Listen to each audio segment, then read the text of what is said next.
Halo adik-adik, selamat datang di ibadah online sekolah minggu GKS Grogol. Ayo semangat, beri waktu terbaik buat Tuhan.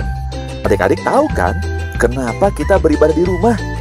Kita beribadah di rumah karena kita sedang membantu banyak orang yang sedang sakit kena virus untuk bisa cepat sehat lagi seperti kita.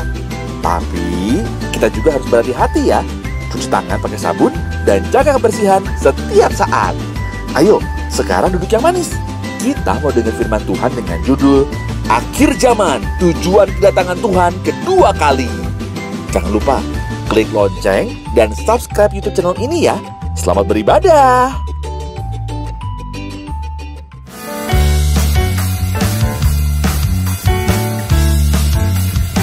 Kita mau memuji Tuhan Yesus. Haleluya. Bersukacita. Yes.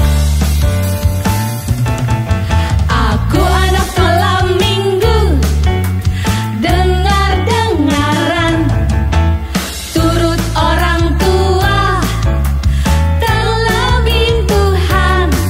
Aku anak malam minggu, sehat dan kuat, karena Yesus memberi sukacita abadi. Sehat, kuat, rajin berdoa, setiap hari baca kitab suci.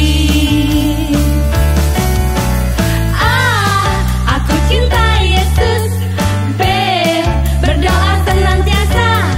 C, cinta pada sesama. D, damai sejahtera di hati.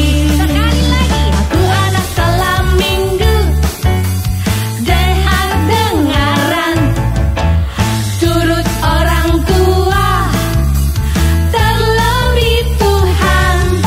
Aku anak salam minggu, sehat dan kuat, karena Yesus memberi sukacita abadi. Sehat, kuat, rajin berdoa, setiap hari baca kitab suci. Katakan, aku cinta Yesus. B, berdoa senantiasa. C, cinta pada sesama. D, damai sejahtera di hati. Aku cinta Yesus. B, berdoa senantiasa. C, cinta pada sesama. D, damai sejahtera di hati. Sayang, disayang, aku disayang Tuhan. Aku diangkat jadi anaknya, aku disayang Tuhan. Sayang, disayang, aku disayang Tuhan. Aku diangkat jadi anaknya, aku disayang Tuhan. Glory, glory, glory, haleluya. Glory, glory, glory, puji Tuhan. Glory, glory, glory, haleluya. Glory, glory, glory, puji Tuhan. Haleluya. Yes. Amin. Hai adik-adik, selamat jumpa kembali di hari Minggu ini. Salam sehat sejahtera. Om Alef berharap adik-adik semua dalam keadaan sehat, sejahtera, tetap semangat dalam belajar online, juga tetap semangat dalam mencari Tuhan, belajar firman Tuhan tiap hari Minggu, dan mengerjakan PR ayat tiap hari, di samping juga tugas-tugas sekolah online ya adik-adik. Kalau bulan lalu kita sudah belajar akhir zaman, bahwa kedatangan Tuhan sudah dekat, sudah singkat, maka pada hari ini kita coba pertajam lebih jauh lagi mengenai kedatangan Tuhan kedua kali ya. Nah, Om sudah siapkan diagram di belakang ini untuk kita belajar sama-sama ya mengenai kedatangan Tuhan yang kedua kali ya. Nah, di dalam diagram ini kita lihat garis waktunya seperti ini digambarkan ya. Posisi kita di sini sekarang tahun 2020. Itu menurut tanda-tanda yang disebutkan Tuhan di Matius 24 mengenai saat-saat kedatangan yang kedua kali, maka udah sangat singkat ya. Udah dekat sekali. Tapi sebelum Tuhan datang kedua kalinya nanti akan didahului dengan masa kesusahan ya. Seperti yang ditulis di dalam nubuatan kitab Daniel pasal 9 ya. Bahwa ada 7 tahun masa kesusahan, itu yang terbagi 2, 3,5 tahun pertama ya adik-adik, dan 3,5 tahun kedua. Nah khususnya 3,5 tahun kedua ini Alkitab menyebutkannya sebagai masa kesusahan besar ya. Tuhan Yesus dalam Matius 24 menyebutkan bahwa belum pernah ada dalam sejarah manusia siksaan yang begitu hebat, begitu dahsyat seperti halnya pada masa kesusahan besar yang akan datang ya. Di mana di sini yang memerintah itu adalah oknum yang sangat jahat, penjelmaan dari roh iblis ya, yang disebut sebagai antikris ya. Disebut antikris karena dia lawannya Kristus. Anti itu lawan ya. Jadi dia lawannya Kristus. Jadi oknum ini sangat jahat sekali adik-adik ya. Antikris diberi kesempatan selama 3,5 tahun atau 1260 hari untuk merintah di bumi ya. Setelah itu Tuhan datang dan akan memusnahkan antikris. Nah, kenapa Tuhan datang kedua kalinya adik-adik? Karena di sini ada beberapa hal, pekerjaan besar yang akan dikerjakan oleh Tuhan pada saat kedatangan kali yang kedua.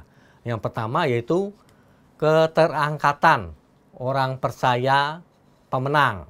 Ya. Ini maksudnya orang percaya pemenang yang sudah menang duluan. Ya. Itu ayatnya bisa adik-adik catat di Wahyu 12 ayat 5, Wahyu 3 ayat 10, Matius 24 ayat 39 sampai 42, dan Lukas 21 ayat 36. Ya.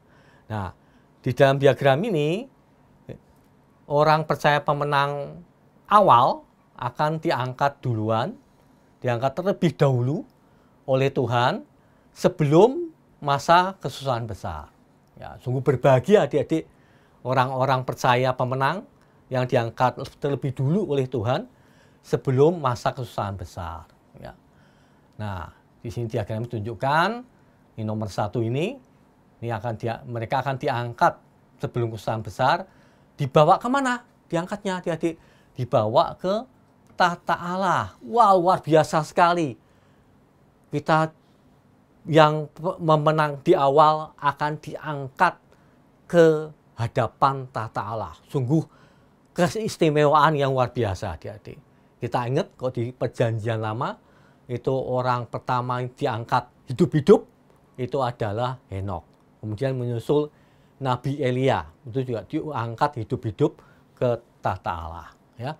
Nah ini orang percaya pemenang yang menang lebih dulu itu diangkat ke hadapan tahta Allah. Ya.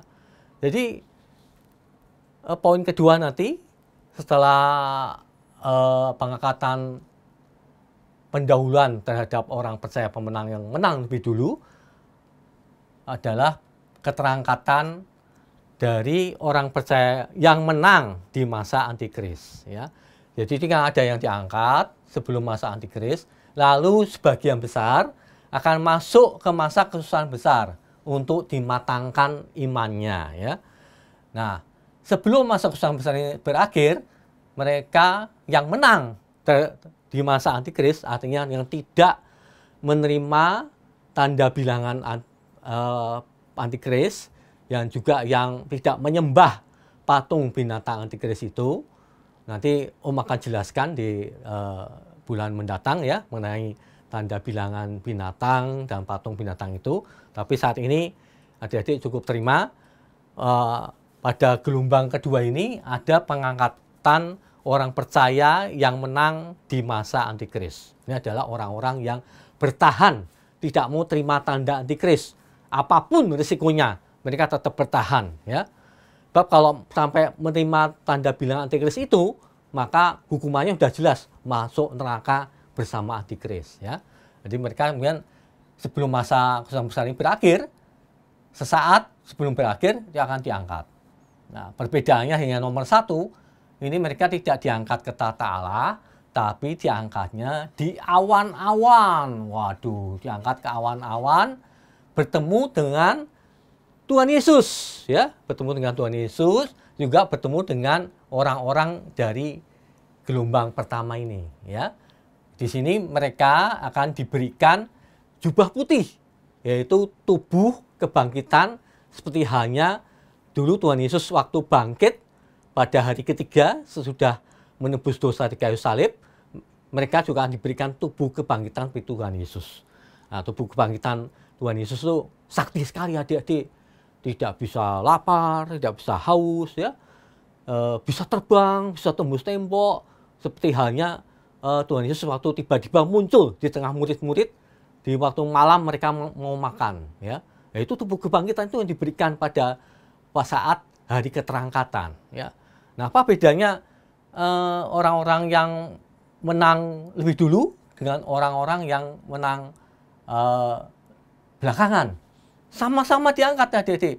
Ini juga diangkat ke tahta Allah, cuman kalau yang kedua diangkat ke awan-awan. Nah, perbedaan lainnya yaitu mereka yang nomor 1 ini sudah matang lebih dulu, ya, sudah matang lebih dulu daripada yang nomor 2. Nah, adik-adik mungkin ingat Pak Tani itu kalau misalnya nanam buah-buahan atau nanam padi, ya, terutama nanam buah-buahan, saya kebun pisang atau kebun durian, itu pasti ada buah-buah yang sudah matang duluan. Misalnya tanaman jeruk, kebun jeruk gitu, ada yang sudah kuning lebih dulu, ya.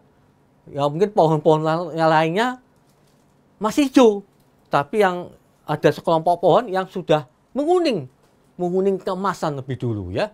Di sini kasih lihat misalnya ini, ya, pisang. Nah, ini pisang. Kalau pisang tuh belum matang, masih hijau. Nah, ini sudah matang, ya. Tapi pisang tuh makin lama makin matang kalau banyak warna hitamnya, ya. Ini warna hitamnya tidak terlalu banyak, ya. Nah, ini warna hitamnya banyak sekali nih.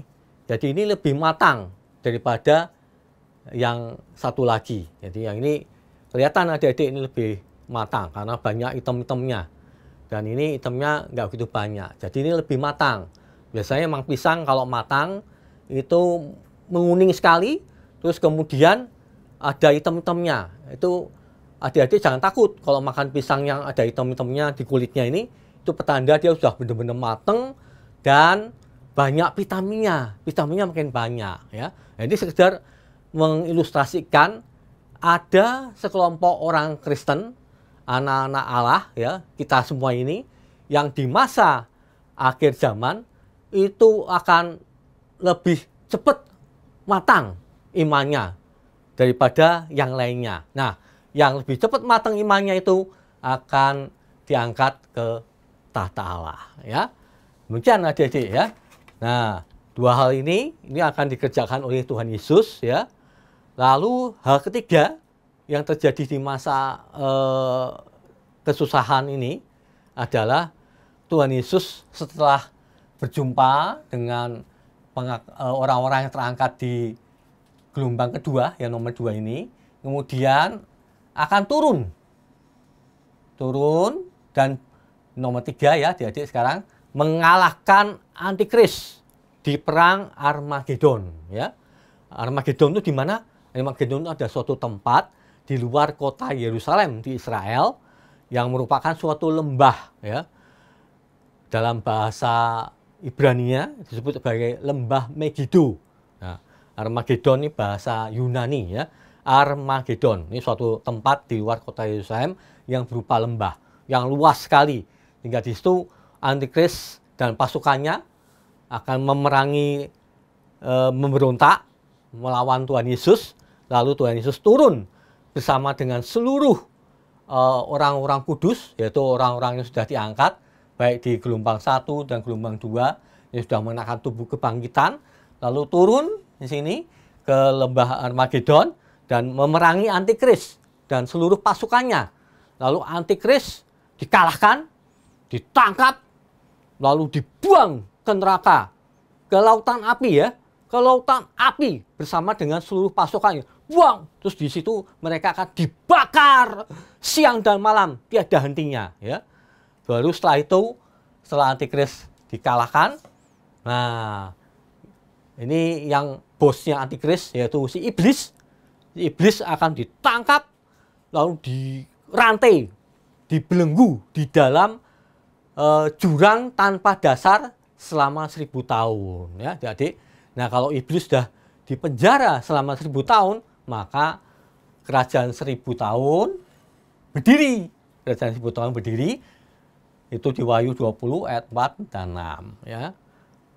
Di sini di kerajaan 1000 tahun nanti yang akan memerintah sebagai raja segala raja adalah Tuhan Yesus Kristus. Luar biasa adik-adik. Dahsyat sekali ya. Tuhan Yesus sebagai raja segala raja. Kalau sekarang ini yang masih memerintah atas dunia ini itu adalah si iblis ya. Nah, nanti tiba saatnya untuk kerajaan 1000 tahun Yesus Kristus, Tuhan kita Yesus Kristus yang memerintah sebagai raja segala raja. Nah, pemerintahan 1000 tahun juga nanti akan Tuhan Yesus akan dibantu oleh orang-orang percaya pemenang. Nanti yang nomor 1 dan nomor 2 sebagai raja-raja ya. Luar biasa nanti ada adik-adik yang memerintah sebagai raja.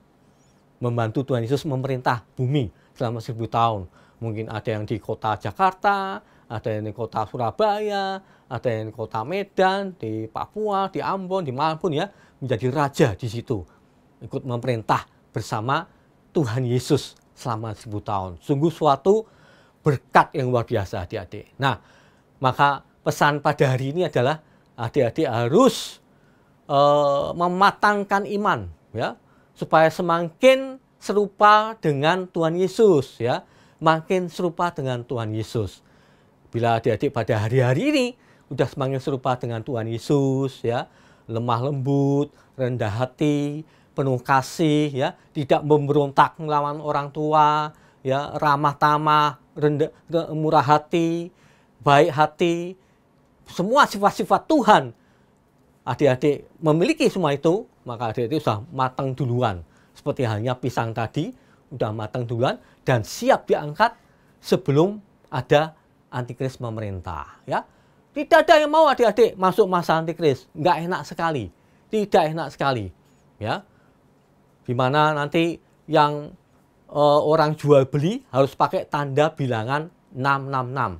Yang nggak punya tanda bilangan 666 nggak bisa jual beli. Bayangin, adik-adik mau beli nasi goreng tek-tek, panggil nggak bisa, harus punya tanda bilangan itu.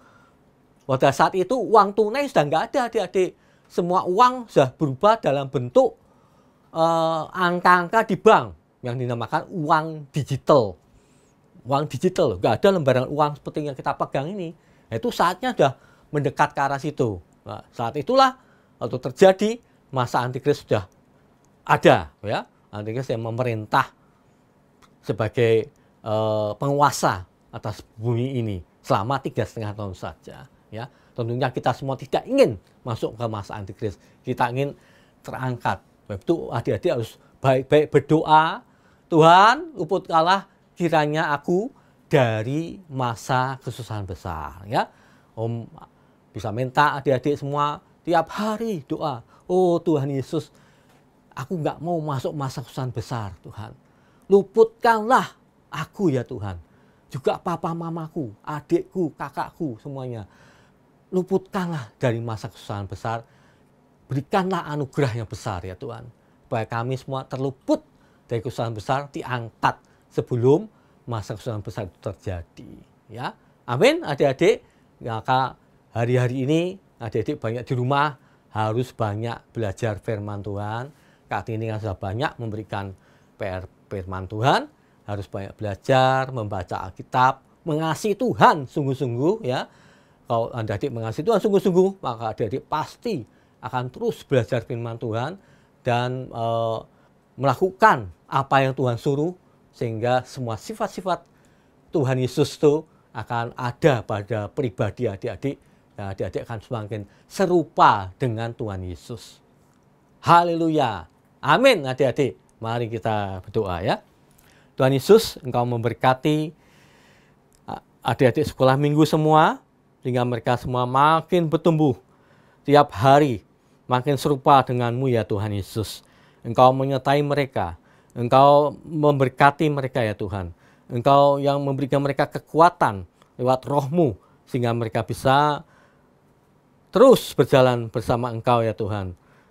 Menjadi anak-anak Allah yang menang atas situasi dunia, situasi zaman ini ya Tuhan. Kami melihat ada banyak hal di akhir zaman ini. Anak-anak yang memberontak melawan orang tua, anak-anak yang kurang ajar, anak-anak yang berani melakukan hal-hal yang tidak pantas. Tuhan, bila kiranya roh yang lemah lembut dan tentram ada pada adik-adik semua.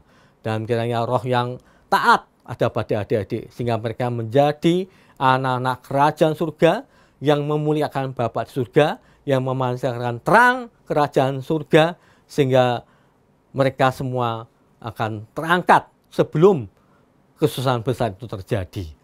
Terima kasih Tuhan Yesus, terima kasih Tuhan, biar kami seluruh anak-anak-Mu bisa bijaksana memakai semua waktu yang ada selama masa belajar di rumah ini, untuk tetap tekun belajar pelajaran sekolah, tapi juga tetap tekun belajar pelajaran firman Tuhan, sehingga kami mengerti kehendak-Mu dan melakukannya, sehingga kami semua beroleh anugerah dari-Mu untuk diluputkan dari sengsara besar. Haleluya, terpujilah Engkau Tuhan Yesus, Engkau yang layak terima segala puji, hormat, kuasa, kemuliaan kekal selamanya. Amin. Sampai jumpa adik-adik.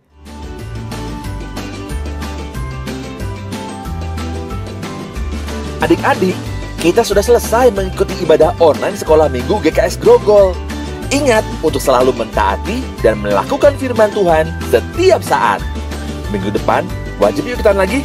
Kita akan dengar tentang roh itu membuat hidup lebih hidup. Jangan sampai ketinggalan ya. Sampai jumpa minggu depan. Dadah!